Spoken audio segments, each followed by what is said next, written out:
Tuhan, saya ingin menyanyikan sebuah pujian masih dalam suasana Natal, kiranya menjadi berkat bagi saudara-saudara sekalian dan untuk kemuliaan bagi nama Tuhan.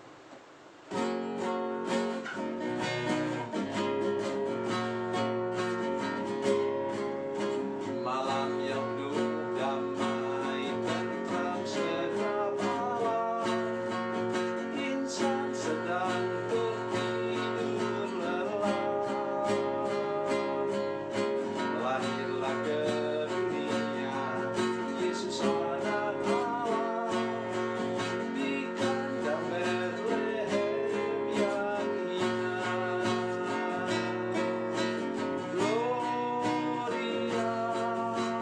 Gloria, segenap alam semesta bersoraklah.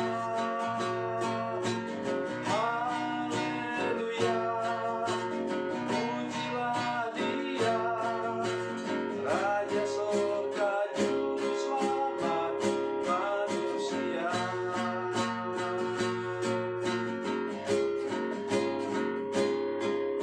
Allah Maha Kasih menyatakan anaknya untuk tebus umat manusia. Pintu surga terbuka bagi setiap orang yang datang dan menyembah Dia.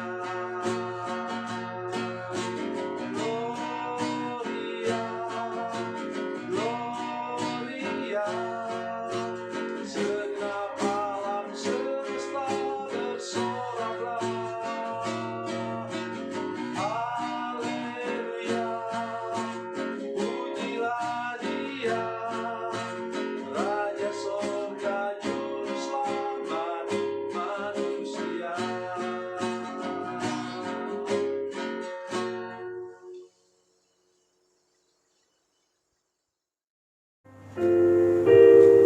Salam saudara pemirsa, selamat berjumpa kembali dengan kami dalam program Berita Pengharapan. Saudara pemirsa, ada satu hal yang sangat penting untuk kita ingat. Bila terjadi musibah, malapetaka yang bersifat kelompok atau wilayah tertentu, firman Tuhan katakan, mari kita mencari Tuhan. Mencari Tuhan, bertobat kepadanya, supaya Tuhan memulihkan daerah kita, memulihkan kelompok masyarakat di sekitar kita, dan kita mengalami berkat yang baru daripada Tuhan. Mari kita berdoa sebelumnya. Bapa, dalam nama Yesus, terima kasih Tuhan untuk kesempatan mendengarkan firman Tuhan yang luar biasa pada saat ini. Terima kasih Tuhan, berkati kami dengan kasih dan kebaikan Tuhan. Dan tolong kami, dorong hati kami supaya kami ketika melihat ada musibah terjadi, ada malapetaka terjadi dalam kelompok wilayah kami berdoa dan mau bertobat sungguh-sungguh kepada Tuhan. Dalam nama Yesus, haleluya, amin. Saudara pemirsa, mari kita membaca firman Tuhan dari Perjanjian Lama. Perjanjian Lama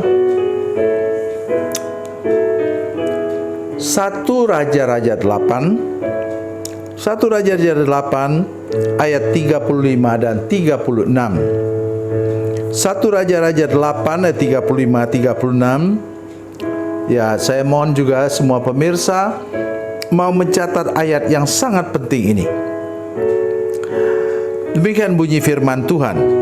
Apabila langit tertutup sehingga tidak ada hujan, sebab mereka berdosa kepadamu, lalu mereka berdoa di tempat ini dan mengakui namamu, dan mereka berbalik dari dosanya sebab engkau telah menindas mereka, maka engkau pun kiranya mendengarkannya di surga dan mengampuni dosa hamba-hambamu, umatmu Israel, karena engkaulah yang menunjukkan kepada mereka jalan yang baik dan harus mereka ikuti. Dan engkau kiranya memberikan hujan kepada tanahmu yang telah kau berikan kepada umatmu menjadi milik pusaka. Amin. Saudara perhatikan, pada waktu itu umumnya umat Tuhan itu adalah bertani, berkebun, dan beternak. Semuanya sangat bergantung kepada berkat dari surga, yaitu hujan. Oleh karena itu, kalau terjadi kemarau panjang, musim paceklik, maka Tuhan katakan tadi, bertobat dan berbalik dari jalan yang salah kepada jalan yang benar. Sampai sekarang juga sama, saudara sekalian. Saudara melihat misalnya pada 3 tahun yang lalu, tahun 2010, tahun 2020 sampai tahun 2022 awal, ketika kita atau seluruh dunia didera oleh COVID-19.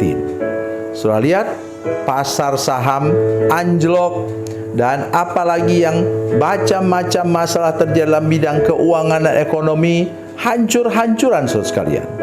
Oleh sebab itu saya mengajak kita hari ini, dalam keadaan seperti apapun, bila kehidupan ekonomi merosot tajam dan banyak orang bangkrut, begitu juga dalam hal yang lain, maka kita sekarang bukan minta hujan, tetapi minta hujan anugerah daripada Tuhan untuk memulihkan ekonomi dunia ini. Dan juga karena sekarang dalam dunia ini, kalau saudara lihat di pasar saham misalnya, kalau Asia misalnya drop, itu juga termasuk Indonesia juga akan kena imbasnya.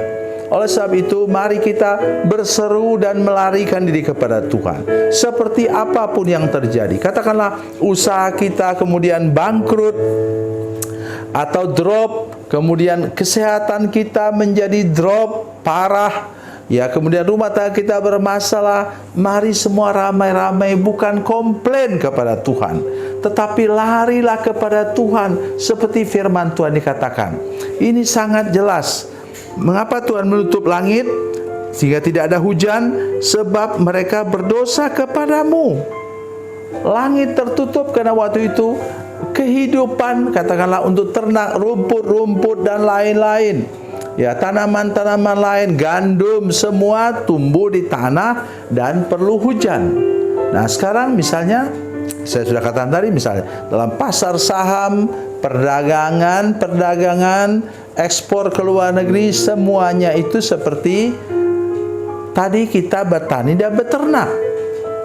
Dan memang ada komoditas yang berhubungan betul dengan pertanian peternakan. Sudah ingat? Kalau musim Imlek misalnya, kita perlu jeruk, kita impor dari luar negeri. Itu produk pertanian. Atau kita misalnya dengan perkebunan tertentu, kita ekspor minyak itu ke luar negeri. Di sana kemudian diolah menjadi sabun, menjadi minyak goreng atau apapun yang lain, kemudian kita impor balik. Jadi itu hukum internasional. Jadi kalau semua komoditas itu sudah anjlok, tidak bernilai lagi, dan kemudian kita harus datang kepada Tuhan. Ramai-ramai bertobat, ramai-ramai datang kepada Tuhan, minta pengampunan kepadanya, sehingga kemudian berkat Tuhan dipulihkan kembali. Ya, kita bersyukur di negara kita misalnya di Indonesia, ya Tuhan memulihkan sesudah masa COVID-19 itu. Nah, saya yakin itu karena begitu banyak orang percaya yang berdoa kepada Tuhan, minta pemulihan daripada Tuhan. Karena itu tentu berimbas kepada gereja juga. Ya, kalau jemaatnya banyak yang kena PHK, kemudian usahanya bangkrut, itu mempengaruhi gereja juga. Oleh sebab itu, ingat firman Tuhan ini, catat firman Tuhan ini, dan ingat kalau sesuatu yang bersifat musibah, malapetaka, dan drop dalam hal keuangan, kita patut datang kepada Tuhan, minta pemulihan daripadanya. Bertobat sungguh-sungguh. Tuhan Yesus memberkati, Tuhan Yesus baik. Mari kita berdoa. Bapa, dalam nama Yesus, terima kasih untuk anugerah Tuhan kepada kami. Kami percaya bahwa Tuhan, bila kami mengalami musibah, malapetaka, dan kehidupan ekonomi drop, di wilayah kami dan di bangsa kami. Kami mulai berdoa sungguh-sungguh kepada Tuhan, bertobat secara massal di seluruh negara kami Tuhan, sehingga melalui doa kami, doa syafaat kami, doa permohonan pengampunan daripada Tuhan, kehidupan ekonomi di bangsa negara kami juga dipulihkan oleh Tuhan. Terima kasih Bapa di surga, dalam nama Yesus, haleluya, amin.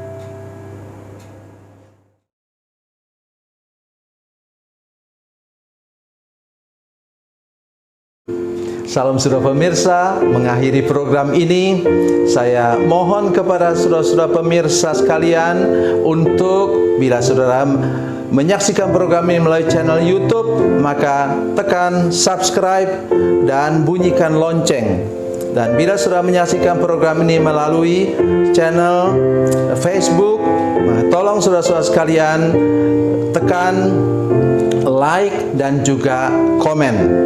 Dan demikian pula bila sudah menyaksikan program Makanan Bergizi hari ini yang tertulis, maka tekan yang sama juga, tekan like dan tekan komen. Dan tolong saudara-saudara sekalian untuk membagikan program ini, share program ini di channel saudara-saudara sekalian, supaya lebih banyak lagi orang diberkati melalui program ini. Tuhan Yesus memberkati, Tuhan Yesus baik.